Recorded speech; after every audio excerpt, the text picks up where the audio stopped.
നമസ്കാരം. Raf talk ഫുട്ബോളിലേക്ക് അവർക്കും സ്വാഗതം. ഫിഫ വേൾഡ് കപ്പിൽ അർജൻറ്റീനയുടെ അടുത്ത മത്സരം ജോർദാനെതിരെയാണ്.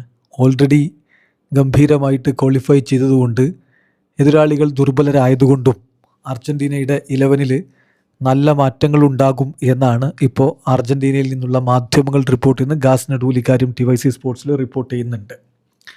ജോർദനെതിരെയുള്ള മത്സരം എന്ന് പറഞ്ഞാൽ ഈ വരുന്ന ഞായറാഴ്ച ജൂൺ 28-ന് രാവിലെ ഇന്ത്യൻ സമയം 7:30-നാണ്. അപ്പോൾ ജോർദാനെ സംബന്ധിച്ചിടത്തോളം അർജൻറ്റീനയ്ക്ക് ഒരു വെല്ലുവിളി ഉയർത്താനുള്ള സാധ്യതയില്ല. ടീമിൽ കഴിഞ്ഞ കളികളിൽ ബെഞ്ചിലിരുന്നവരെ ഇറക്കാനാണ് സ്കലോനി പ്ലാൻ ചെയ്യുന്നത്. പക്ഷേ 2 പേർ എക്സെപ്ഷണൽ കേസാണ്. ഒരാൾ ദിബു മാർട്ടിനസ് ആണ്. എമിലിയാനോ മാർട്ടിനസ് വേൾഡ് കപ്പിന് മുമ്പ് അദ്ദേഹത്തിൻ്റെ വിരലിന് പൊട്ടലേറ്റ് സന്നാഹ മത്സരങ്ങളൊന്നും കളിച്ചിട്ടില്ല. പക്ഷേ വേൾഡ് കപ്പിലെ 2 മത്സരങ്ങളും കളിച്ചിട്ടുണ്ട്. അദ്ദേഹം ഈ 3ാമത്തെ മത്സരവും കളിക്കാൻ ആഗ്രഹിക്കുന്നു.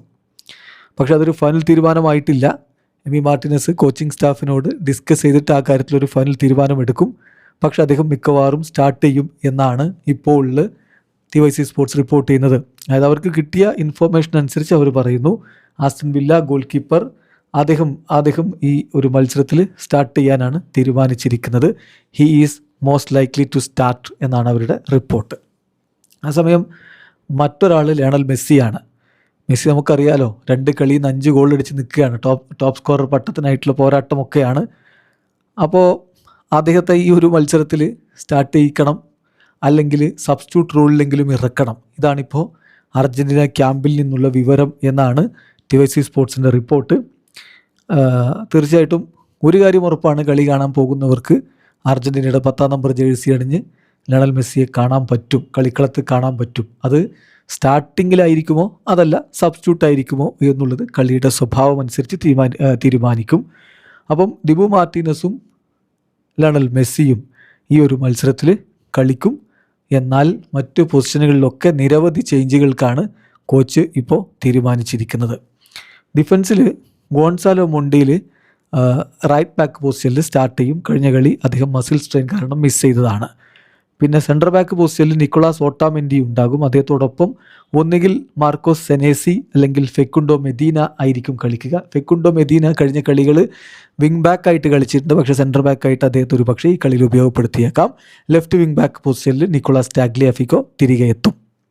മധ്യനിരയിലേക്ക് വരുമ്പോൾ ലിയാൻഡ്രോ പെരേഡസ് സ്റ്റാർട്ട് ചെയ്യും എന്നാണ് വിവരം. അദ്ദേഹത്തോടൊപ്പം ഇസിക്കിയൽ പലാസിയോസോ വാലന്റിൻ ബാർക്കോയോ ആയിരിക്കും. പിന്നെ വിങ്ങിൽ ഹുലിയാനോ സിമിയോണിയും ജിയോവാനി ലോ ചെൽസോയും കളിക്കും എന്നുള്ള വിവരമാണ് TYC സ്പോർട്സ് നൽകുന്നത്. അതായത് വേൾഡ് കപ്പിന് മുമ്പുള്ള ഫ്രണ്ട്ലി മത്സരങ്ങളിൽ ഉപയോഗപ്പെടുത്തിയിരുന്ന സെയിം സ്കീമിൽ ടീം ഇറങ്ങാനാണ് പ്ലാന്. പിന്നെ അറ്റാക്കിലാണെങ്കിൽ ലൗട്രോ മാർട്ടിനസിന് പകരം ഹുലിയൻ അൽവാരസ് സ്റ്റാർട്ട് ചെയ്യും. ഹോസെ മാനുവൽ ലോപ്പസിന് അദ്ദേഹത്തിന് അറ്റ് സം പോയിന്റ്, അതായത് സബ്സ്റ്റിറ്റ്യൂഷൻ റോളിലൊക്കെ അവസരം ലഭിക്കും. എന്നാൽ നിക്കോപാസിൻ്റെ കാര്യത്തിൽ മെസ്സി സ്റ്റാർട്ട് ചെയ്യുകയാണെങ്കിൽ നിക്കോപാസ് മെസ്സിയെ പിൻവലിക്കുമ്പോൾ സബ്സ്റ്റിറ്റ്യൂട്ട് റോളിൽ വരും.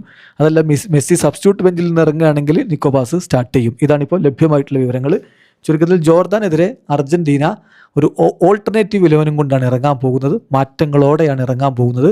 പക്ഷേ അങ്ങനെ ഇറങ്ങുമ്പോഴും എമി മാർട്ടിനസും ലിയോ മെസ്സിയും കളിക്കും. വീഡിയോ അവസാനിക്കുന്ന ഫുട്ബോൾ ലോകത്തെ കൂടുതൽ വിശേഷങ്ങളുമായി റാഫ് ടോക്സിൽ എത്താം.